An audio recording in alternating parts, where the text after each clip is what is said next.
ব্যবধানে আবারও ভূমিকম্প। দেশের বিভিন্ন এলাকায় মৃদু ভূকম্পন অনুভূত হয়েছে। বৃহস্পতিবার দুপুর 12:04 এই কম্পন অনুভূত হয়। তবে প্রাথমিক কোনো তথ্যে দেশের কোথাও বড় ধরনের ক্ষয়ক্ষতি বা প্রাণহানির খবর পাওয়া যায়নি।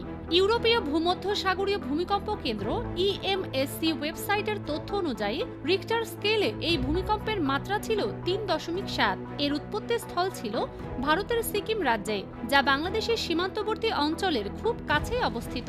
বৃহস্পতিবার দুপুরের এই ভূকম্পনটির অবস্থান ছিল 27.211 ডিগ্রি উত্তর অক্ষাংশ এবং 88.215 ডিগ্রি পূর্ব দ্রাঘিমাংশে। ভূপৃষ্ঠ থেকে এর গভীরতা ছিল মাত্র 10 কিলোমিটার।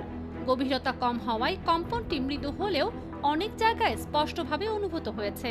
এর আগে গত বুধবার রাত 10:55 রাজধানী ঢাকা সহ দেশের বিভিন্ন স্থানে শক্তিশালী ভূমিকম্প অনুভূত হয়েছিল। এই কম্পনটি অপেক্ষাকৃত দীর্ঘ সময় স্থায়ী ছিল এবং রিখটার স্কেলে এর মাত্রা ছিল 5.1। এই ভূমিকম্পের উৎপত্তি স্থল ছিল প্রতিবেশী দেশ মিয়ানমারে। IBTV USA, new York.